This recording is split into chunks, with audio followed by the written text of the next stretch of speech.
بسم اللہ الرحمن الرحیم۔ سامعین کرام، آپ سن رہے ہیں اردو کہانی اس جینے سے موت اچھی، اور یہ اس سلسلے کی قسط نمبر 2 ہے۔ مجھے امید ہے آپ کو میری یہ کاوش پسند آئے گی۔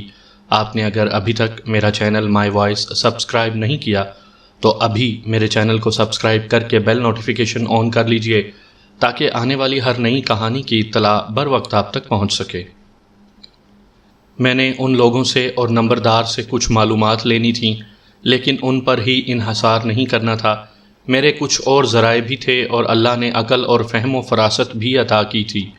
نمبردار سے میں نے صرف ایک بات اور پوچھی، وہ یہ کہ مقتول کے باپ کی خاندانی دشمنی کسی کے ساتھ تھی؟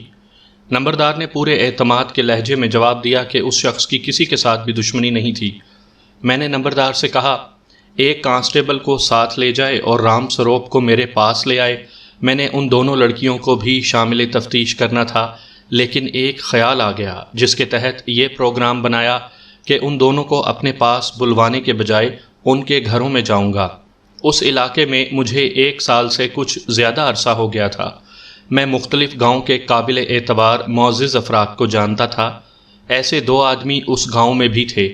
انہیں بلایا اور ان سے بھی کچھ معلومات حاصل کر لیں۔ ان سے کوئی نئی بات تو معلوم نہ ہوئی، لیکن ان باتوں کی تائید اور تصدیق ہو گئی جو اس وقت تک مجھے معلوم ہو چکی تھیں۔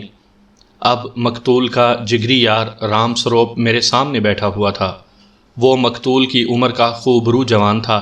اس کے چہرے پر گھبراہٹ اور خوف کی پرچھائیاں صاف نظر آ رہی تھیں۔ وہ اپنی انگلیاں مسلسل چٹکھائے جا رہا تھا۔ یہ گھبراہٹ کی انتہا کی علامت ہوتی ہے۔ میں نے اس کی گھبراہٹ اور ہیجانی کیفیت رفع کرنے کی ذرا سی بھی کوشش نہ کی۔ میں صرف ان لوگوں کے ساتھ مروت اور شفقت سے پیش آیا کرتا تھا جو نہایت اہم گواہ ہوتے تھے۔ ان کے ساتھ دوستانہ بے تکلفی سے باتیں کرتے انہیں گھبراہٹ اور پولیس کے خوف سے نجات دلا دیا کرتا تھا، لیکن مجھے اس شخص پر بڑا پختہ شک تھا، اس لیے سوچا کہ اسے نارمل حالت میں نہ ہی آنے دیا جائے۔ دیکھ بھائی رام سروپ، میں نے اسے کہا، مجھے پریشان کرنے کی کوشش نہ کرنا، ورنہ ایسی پریشانی میں مبتلا ہو جاؤ گے کہ تم اپنے خون کے رشتوں کو بھی پہچان نہیں سکو گے۔ یہ سوچ لینا کہ میں تمہارے گاؤں کا غریب سا آدمی نہیں کہ تمہارا روب مان لوں گا۔ سچ بول دینا، اور تم پر کوئی الزام آیا تو میں گول کر دوں گا۔ مجھے دھوکہ دینے کی کوشش کرو گے تو خود ایسے دھوکے میں آ جاؤ گے جس سے نکلنا ممکن نہیں ہوگا۔ یہ بتا دو کہ وہ لڑکی کون تھی جسے تم دونوں تانگے میں یہاں لائے تھے۔ کس لڑکی کی آپ بات کر رہے ہیں؟ اس نے حیران سا ہو کر کہا، میں کچھ نہیں جانتا حضور، میں تو رات اپنے گھر میں تھا۔ کیا تم مقتول کے ساتھ اس کے تانگے میں کل شہر نہیں گئے تھے؟ میں نے پوچھا، اور یہ بھی کہا، یہ سوچ کر جواب دینا کہ تمہیں مقتول کے ساتھ تانگے میں جاتے ہوئے ایک نہیں بہت سے لوگوں نے دیکھا تھا۔ میں نے جھوٹ بولا، اور تمہیں مقتول کے ساتھ واپس آتے بھی لوگوں نے تانگے میں دیکھا تھا، اور پھر تمہیں رات کو اس مکان میں داخل ہوتے بھی دیکھا گیا تھا۔ میرے پاس پکی گواہیاں موجود ہیں، اور بہتر ہے کہ تم سچ بول دو۔ میں یہ دیکھ کر حیران رہ گیا کہ اس نے میری ساری بات کی تردید کر دی۔ اس سے مجھے شک ہونے لگا کہ یہ آدمی ذہنی طور پر ٹھیک نہیں۔ مقتول کے باپ نے بتایا تھا کہ رام سروپ اس کے بیٹے کے ساتھ قصبے میں تانگے پر گیا تھا، لیکن رام سروپ انکار کر رہا تھا۔ میں تمہارے ساتھ زیادہ مغز کھپائی نہیں کروں گا، میں نے کہا۔ تم یہ بتا دو کہ وہ لڑکی کون تھی جسے تم اور مقتول یہاں اپنے ساتھ لائے تھے۔ اس لڑکی کی نشاندہی کر دو اور میں تمہیں اس واردات میں سے نکال دوں گا۔ میں سمجھتا تھا کہ وہ گھبراہٹ اور خوف کی کیفیت میں مبتلا ہے، لیکن اس نے کمال خود اعتمادی سے کہا کہ وہ پہلے بتا چکا ہے کہ وہ اپنے گھر میں تھا۔ تم نے اپنے دوست کو ایک لڑکی کی خاطر قتل کر دیا؟ میں نے اٹھتے ہوئے کہا، فوراً لڑکی کی نشاندہی کر دو اور یہ بھی بتا دو کہ مقتول کو اس لڑکی کے دوپٹے سے تم نے پھانسی دی تھی یا لڑکی نے، اور تم نے مقتول کو پکڑے رکھا تھا جیسا کہ عام مشتبہ اور ملزم کیا کرتے ہیں۔ رام سروپ نے بھی ویسا ہی کیا کہ تڑپ تڑپ کر اس الزام کی تردید کرنے لگا، اور اس کے منہ میں جو آیا اس نے کہا۔ میں حیران اس پر ہو رہا تھا کہ وہ تو اپنے پروں پر پانی ہی نہیں پڑنے دے رہا تھا۔ میں واردات والے مکان کے صحن میں بیٹھا تفتیش کر رہا تھا۔ میرے لیے ایک چارپائی اور ایک تپائی اور 2-3 عدد کرسیاں صحن میں رکھی تھیں۔ میں نے رام سروپ کو بازو سے پکڑا اور جھٹکا دے کر اٹھایا اور اسے مکان کے کمروں کی طرف دھکیلا۔ وہ پیچھے مڑنے لگا تو میں نے اسے بڑی زور سے لات ماری۔ وہ برآمدے میں منہ کے بل گرا۔ میں نے اس تک جا کر گردن سے دبوچا اور اٹھا لیا، پھر گردن پر ہاتھ رکھے ہوئے اسے کمرے کے دروازے کی طرف بڑی زور سے دھکا دیا۔ اب وہ واردات والے کمرے کی دہلیز پر پڑا تھا۔ میں نے ایک بار پھر اسے گردن سے ہی پکڑ کر اٹھایا اور پوچھا کہ تم نے اسے کس طرح قتل کیا تھا؟ تم جھوٹ بولو، میں نے کہا۔ میں تمہارے گھر کے بچے کو اور عورتوں کو بھی یہاں سب کے سامنے بلاؤں گا اور ان سے پوچھوں گا کہ تمہارا یہ بیٹا آدھی رات کتنے بجے گھر آیا تھا۔ انہیں کہنا جھوٹ بولیں۔ میں تمہارے گھر کی عورتوں کو سب کے سامنے ننگا کر کے کھڑا کر دوں گا۔ میں تشدد کا قائل نہیں تھا، لیکن جس کے متعلق معلوم ہو جاتا کہ اس نے فلاں کام کیا ہے اور یہ نہیں مان رہا تو اسے اپنے ہاتھ دکھا دیا کرتا تھا۔ رام سروپ ایسے ہی بے وقوفوں میں سے تھا۔ وہ تو یہ بھی نہیں مان رہا تھا کہ مقتول کے ساتھ تانگے میں قصبے کو گیا تھا۔ میں اسے واردات والے کمرے میں لے گیا تھا اور اس پر زور دے رہا تھا کہ اس نے یہ واردات کس طرح کی ہے۔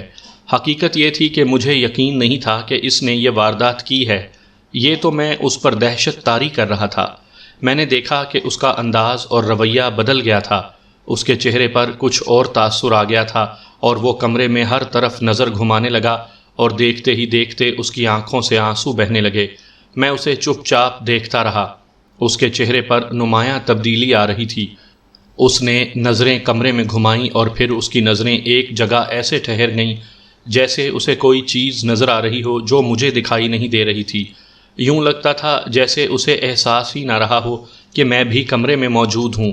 چند سیکنڈ گزرے تو اس نے اس طرح چونک کر میرے منہ کی طرف دیکھا جیسے وہ حیران ہو رہا ہو کہ میں کس طرح اس کمرے میں آ گیا ہوں۔ میرا خیال ہے کہ اس کے جذبات امڈ آئے تھے یا اسے یہ احساس ہو گیا تھا کہ اس کا جھوٹ یہاں نہیں چلے گا۔ میں آپ کو صحیح بات بتا دیتا ہوں، اس نے کہا۔ 2-4 سیکنڈ چپ رہا، پھر ہاتھ جوڑ کر بولا، ہم دونوں سے ایک غلطی ہو گئی تھی، میں اس میں شامل تھا۔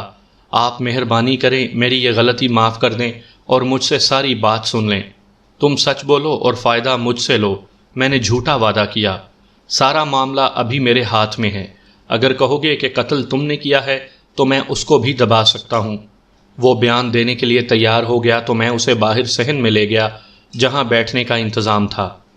اسے کہا کہ وہ پورے اطمینان سے اور سچے دل سے بیان شروع کر دے اور ذرا سا بھی نہ ڈرے۔ اس نے بولنا شروع کر دیا اور میں کہیں کہیں اسے روک کر کوئی بات پوچھتا تھا اور وہ جواب دیتا تھا۔ اس طرح اس کا بیان خاصا لمبا ہو گیا جو میں اپنی زبان میں آپ کو سناؤں گا۔ اس نے بتایا کہ وہ مقتول کے ساتھ اس کے تانگے میں شہر یعنی قصبے میں گیا تھا۔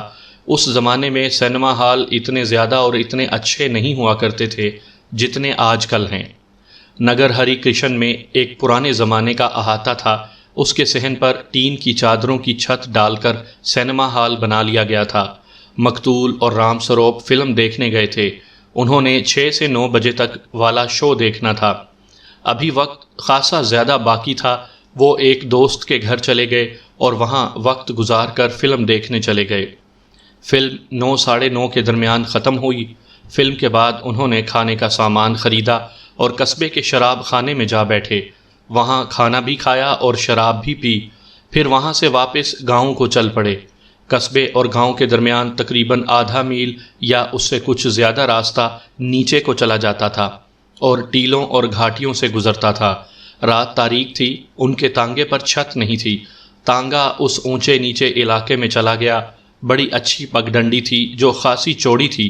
وہ جب اس نشیب و فراز والے علاقے میں گزر رہے تھے تو راستے میں کھڑے 2 آدمیوں نے انہیں تانگا روکنے کو کہا۔ گھوڑے کی باگیں مقتول کے ہاتھ میں تھیں۔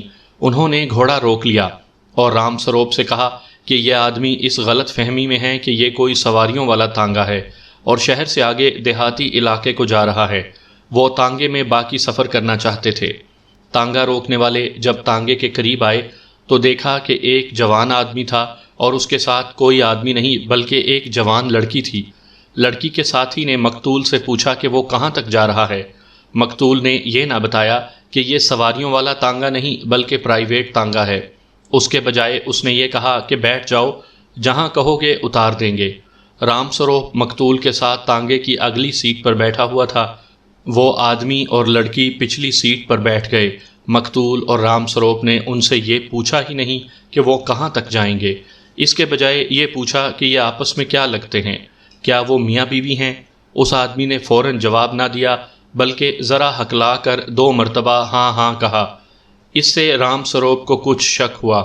اس نے مذاق کے لہجے میں کہا کہ تم تو بہن بھائی لگتے ہو۔ اس آدمی نے یہ کہنے کے بجائے کہ وہ بہن بھائی نہیں میاں بیوی ہیں، پھر ہکلا کر 2 مرتبہ ہاں ہاں ہی کہا۔ رام سروپ نے مجھے بیان دیتے ہوئے کہا کہ ان پر شک ہونے لگا کہ یہ میاں بیوی بھی نہیں اور بہن بھائی بھی نہیں۔ رام سروپ نے ان دونوں کی کچھ حرکتیں اور باتیں سنا کر سمجھایا کہ ان دونوں پر اس طرح کا شک پکا ہو گیا تھا، وہ یقیناً گھر سے بھاگ رہے تھے۔ مقتول نے اس آدمی سے پوچھا کہ تم کہاں جا رہے ہو، اس کے بجائے اس آدمی نے پوچھا کہ وہ کہاں تک جا رہے ہیں۔ مقتول نے اپنے گاؤں کا نام لیا تو اس آدمی نے کہا کہ وہیں ذرا پیچھے اتار دینا۔ مختصر بات یہ ہے کہ مقتول اور رام سروپ کو پکا شک بلکہ یقین ہو گیا کہ یہ معاملہ گڑبڑ ہے اور اس لڑکی کو اڑا لیا جائے۔ اس واردات کی دوسری وجہ یہ ہوئی کہ دونوں شراب کے نشے میں تھے۔ ویسے بھی یہ دونوں یعنی مقتول اور رام سروپ اپنے آپ کو بڑے پاور والے بدماش سمجھتے تھے۔ نوجوانی کی نادانی بھی اس میں شامل تھی۔ ایک تو رات کا وقت تھا اور وقت بھی ایسا کہ تمام تر علاقہ گہری نیند میں ڈوبا ہوا تھا۔ وہ ویرانہ تھا جہاں سے کسی کے گزرنے کا امکان ہی نہیں تھا۔ علاقہ بھی ٹیلوں ٹیکریوں والا تھا، یعنی اوٹ بڑی اچھی تھی۔ مقتول نے تانگا روک لیا۔ اس نے رام سروپ کو اشارہ کیا اور دونوں تانگے سے اتر آئے۔ تانگے کے پیچھے آ کر دونوں نے اس آدمی کو بازوؤں سے پکڑا اور کھینچ کر نیچے گرا دیا۔ وہ آدمی تیزی سے اٹھا تو مقتول نے اسے کہا کہ ہمارے پاس چاقو ہیں، ہم تمہیں یہیں کاٹ کر کھڈ میں پھینک دیں گے، یہیں سے واپس چلے جاؤ۔ اتنے میں لڑکی تانگے سے اتری۔ رام سروپ نے اسے کمر سے دبوچ کر اٹھایا اور پھر تانگے پر سوار کروا دیا۔ لڑکی کے ساتھ جو آدمی تھا اس نے ذرا سا بھی مقابلہ نہ کیا اور وہ سر جھکا کر پیچھے کو یعنی قصبے کی طرف چل پڑا۔ لڑکی نے اسے رو رو کر اور چلا چلا کر پکارا لیکن اس نے پیچھے مڑ کر بھی نہ دیکھا۔ لڑکی نے اسے بے غیرت بھی کہا اور یہ بھی کہا کہ میں تمہارے پیچھے گھر سے نکلی ہوں اور تمہاری خاطر اپنے خاندان کی عزت ڈبو دی ہے، لیکن مقتول نے تانگا چلا دیا تھا اور وہ آدمی اندھیرے میں غائب ہو گیا تھا۔ رام سروپ نے پچھلی سیٹ پر لڑکی کو دبوچا ہوا تھا۔ لڑکی نے دیکھ لیا تھا کہ وہ جسے جوان مرد سمجھ کر اس کے ساتھ گھر سے نکلی تھی وہ بلا مقابلہ غائب ہو گیا ہے اور اب وہ ان بدماشوں کے پنجے میں آ گئی ہے۔ تو اس نے ان کی منت سماجت شروع کر دی اور کہا کہ وہ شریف گھرانے کی لڑکی ہے اور گھر سے بھاگنے کی غلطی کر بیٹھی ہے۔ رام سروپ نے اپنے بیان میں ایسی بات کہی تو نہیں، لیکن یہ میری اپنی رائے ہے کہ ان دونوں ہندوؤں کو جب پتہ چلا ہوگا کہ یہ مسلمان لڑکی ہے تو وہ اور زیادہ شیر ہو گئے ہوں گے۔ مسلمان وہاں اقلیت میں تھے۔ ایک تو انہیں ڈر خطرہ نہیں تھا کہ مسلمانوں کو پتہ چلا تو وہ ان کے خلاف کوئی کارروائی کریں گے، اور دوسرا یہ کہ ہندو مسلمانوں کے ازلی دشمن چلے آ رہے ہیں۔ ان کے ہاتھ مسلمان لڑکی لگی تو یہ اپنا حق بلکہ فرض سمجھنے لگے کہ اسے خراب ہی کرنا ہے۔ یہ دونوں ہندو لڑکی سے جو کچھ پوچھتے رہے وہ صاف صاف بتاتی رہی۔ اس نے یہ بھی بتایا کہ اس کی ماں اس وقت مر گئی تھی جب وہ 6-7 سال کی تھی۔ باپ نے دوسری شادی کر لی اور ستیلی ماں نے آ کر اس کے ساتھ بہت برا سلوک شروع کر دیا اور باپ کے کان اس کے خلاف بھرتی رہی۔ اب لڑکی کی عمر 20-21 سال تھی اور اس نے یہ اتنی لمبی مدت جہنم میں گزاری تھی۔ اس آدمی نے جو ان دونوں ہندوؤں کا ہم عمر تھا اسے محبت کا تحفہ دیا اور گھر سے بھاگ جانے پر اکسایا تو گھر کے جہنم سے تنگ آئی ہوئی لڑکی اس کے ساتھ چل پڑی۔ مقتول اور رام سروپ نے اسے کہا کہ وہ اسے زیادہ دن خراب نہیں کریں گے، 1 یا 2 دن اسے اپنے ساتھ رکھیں گے اور پھر اسے تانگے میں بٹھا کر اس کے گھر پہنچا دیں گے۔ لڑکی اور زیادہ رونے پیٹنے لگی۔ اس نے اب یہ کہنا شروع کر دیا کہ میری عزت لینے کے بجائے میری جان لے لو۔ اب وہ ان کے ہاتھوں میں تڑپ تڑپ کر بھاگنے کی کوشش سے دستبردار ہو گئی۔ بیچاری سمجھ گئی ہوگی کہ ان سے رہائی ناممکن ہے۔ یہاں میں ایک خاص بات آپ سے کہنا چاہتا ہوں۔ یہ واقعہ کہ لڑکی کسی کے ساتھ جا رہی تھی تو اسے راستے میں کسی اور نے اڑا لیا، آپ کے لیے شاید عجیب ہوگا، لیکن میرے لیے اور پولیس کے کسی بھی آدمی کے لیے عجیب نہیں۔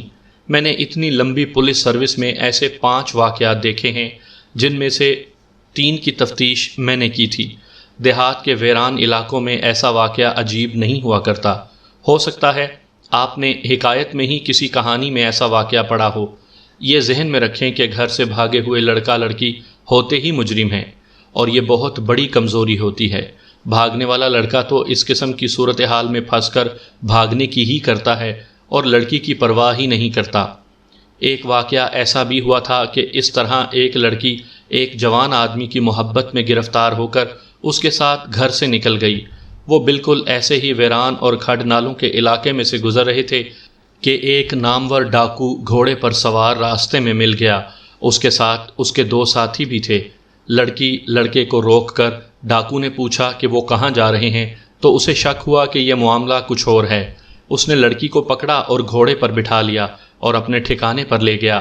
میں یہ ساری کہانی نہیں سناؤں گا، دلچسپ بات اتنی سی سناؤں گا کہ لڑکی کا سراغ مل گیا اور میں نے اس ڈاکو تک رسائی حاصل بھی کر لی، اور جب وہاں پہنچا یعنی اس ڈاکو سے ملاقات ہوئی تو لڑکی نے واپس آنے سے صاف انکار کر دیا اور کہا کہ اس دھوکے باز عاشق سے بہتر یہ ڈاکو ہے جو میرے لیے ایک فرشتہ ہے، جس نے میرے ساتھ کوئی دھوکہ نہیں کیا، میرے ساتھ باقاعدہ شادی کر لی ہے اور میری ہر بات مانتا ہے۔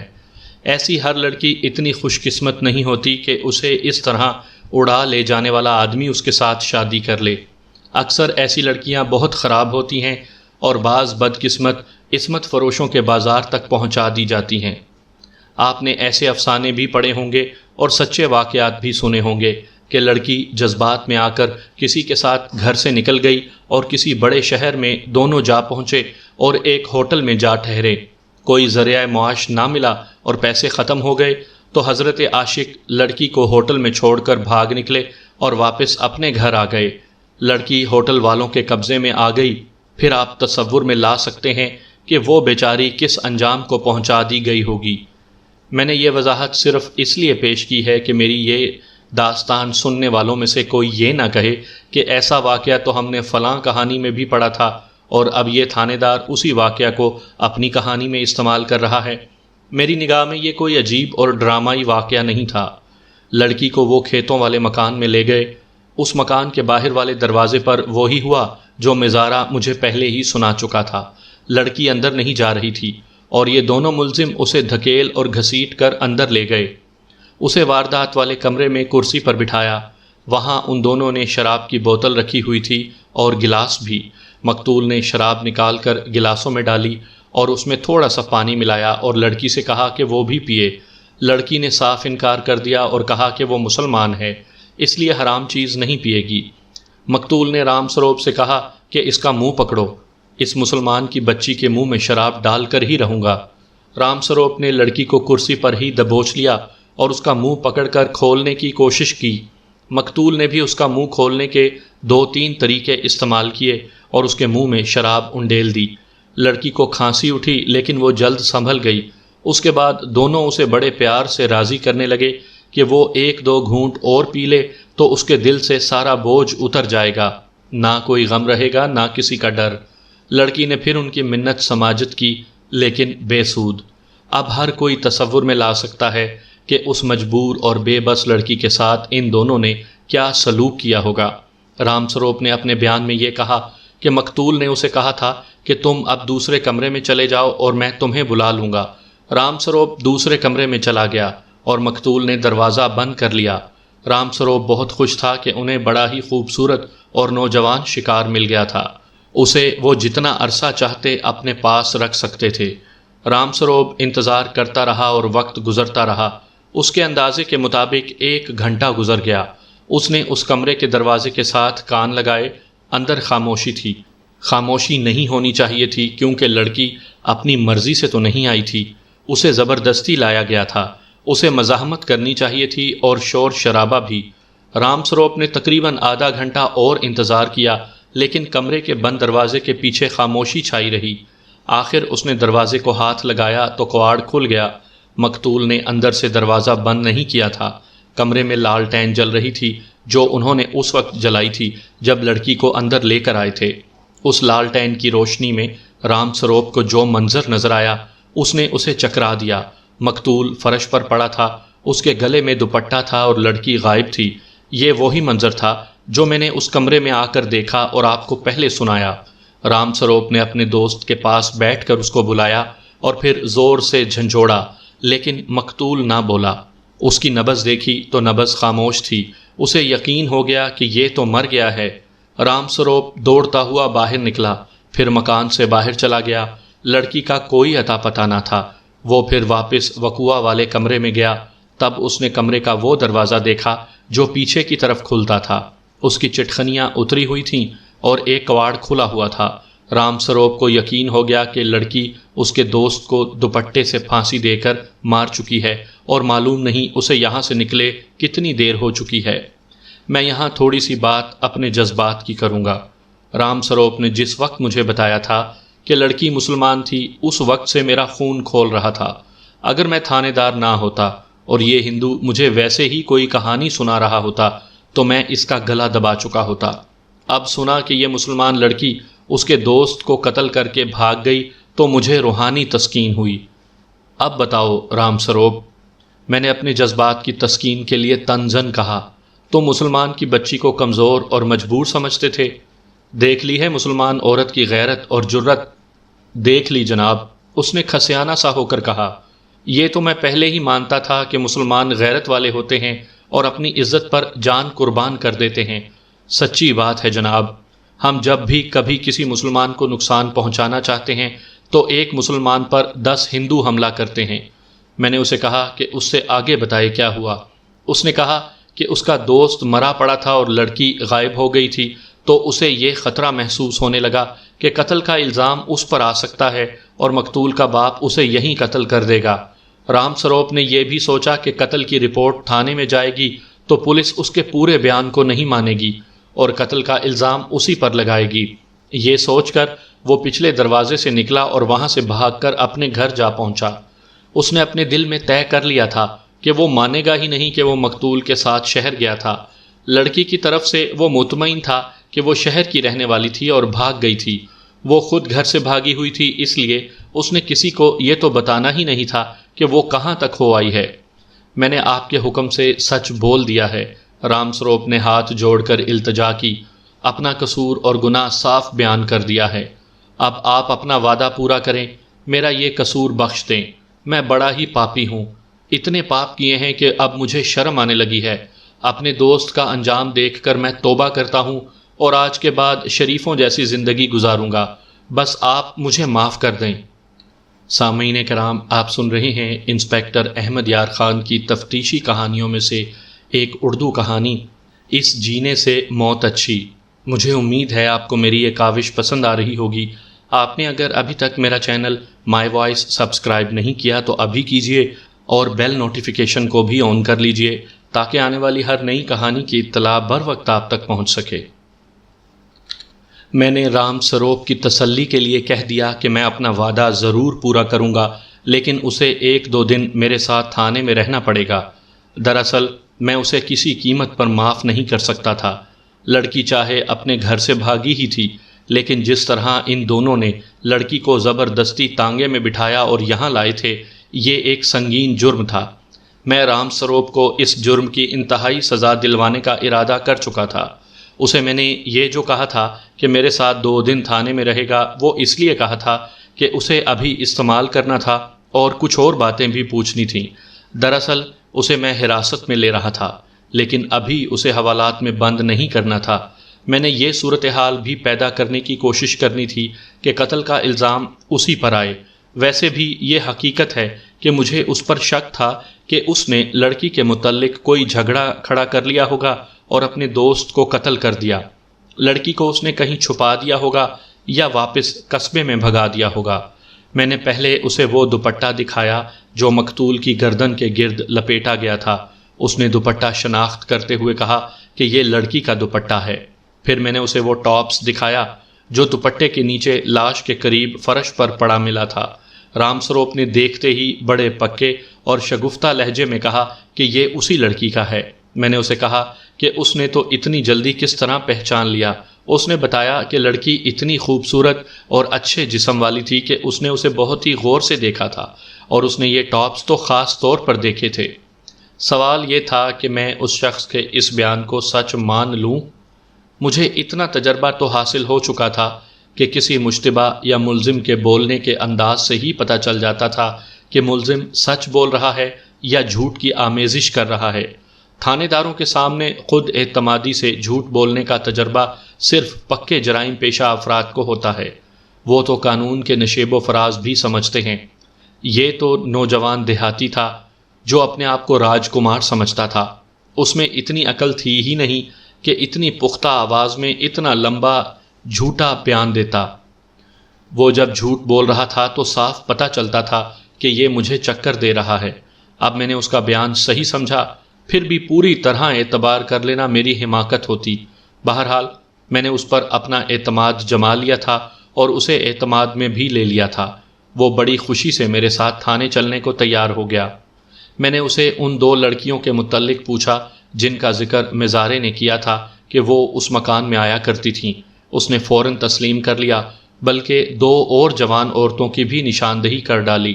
میں نے کچھ شکوک ذہن میں رکھ کر ان لڑکیوں اور ان 2 جوان عورتوں کے متعلق اس سے کئی باتیں پوچھیں جو اس نے بتا دیں۔ سورج غروب ہونے کو تھا۔ میں نے رام سروپ اور مزارے کو ساتھ لیا اور چند ایک آدمیوں کو اگلی صبح تھانے آنے کو کہا اور وہاں سے قصبے کو چل پڑا۔ رام سروپ سے میں نے کہا کہ جہاں انہوں نے تانگا روکا تھا وہ جگہ مجھے ضرور دکھائیں۔ ہم اس جگہ پہنچے جہاں انہوں نے تانگا روکا تھا تو رام سروپ نے ہمیں روک لیا۔ کچی پگڈنڈی پر ان کے تانگے کے پہیوں کے نشان اور ان کے قدموں کے نشان تو اب مل ہی نہیں سکتے تھے، کیونکہ سارا دن یہاں سے لوگ پا پیادہ گزرتے رہے تھے۔ بیل گاڑیاں اور یکے بھی گزرے تھے اور نہ جانے کتنے مویشی گزر گئے تھے۔ رام سروپ نے بتایا کہ انہوں نے اپنا تانگا پگڈنڈی سے ایک طرف کر کے روکا تھا۔ اس نے مجھے وہ جگہ دکھائی۔ میں نے وہ جگہ دیکھی تو یہ پگڈنڈی سے بالکل ہٹ کر ایک ٹیلے کے قریب تھی۔ وہاں ان کے تانگے کے پہیوں کے نشان تھے اور ان سب کے قدموں کے نشان بھی تھے۔ صاف پتہ چلتا تھا کہ یہاں 3-4 آدمی کھڑے رہے ہیں اور ذرا ذرا آگے پیچھے اور دائیں بائیں پاؤں رکھتے رہے ہیں۔ مختصر یہ کہ یہ یقین ہو گیا کہ انہوں نے تانگا یہاں روک کر لڑکی کو زبردستی اغوا کیا تھا اور اس کے دوست کو بھگا دیا تھا۔ تھانے پہنچے تو مجھے پوسٹ مارٹم رپورٹ دی گئی۔ پوسٹ مارٹم قصبے میں ہی ہو جاتا تھا۔ وہاں سرکاری ہسپتال تھا، کوئی پیچیدگی نہیں تھی۔ مقتول کی موت گلا گھونٹنے سے واقع ہوئی تھی۔ موت کا جو وقت لکھا گیا تھا وہ وہی وقت تھا جو رام سروپ نے بتایا تھا۔ رپورٹ میں یہ بھی لکھا تھا کہ مقتول نے شراب پی رکھی تھی۔ تھانے میں ASI موجود تھا۔ میں نے اس سے پوچھا کہ آج شہر کی کسی لڑکی کی گمشدگی کی رپورٹ آئی ہے؟ اس نے بتایا کہ ایسی کوئی رپورٹ نہیں آئی۔ ایسا تو کم ہی ہوتا تھا کہ کسی کی بیٹی رات کو لاپتہ ہوئی تو وہ لوگ اگلے روز ہی تھانے رپورٹ درج کروانے آ گئے۔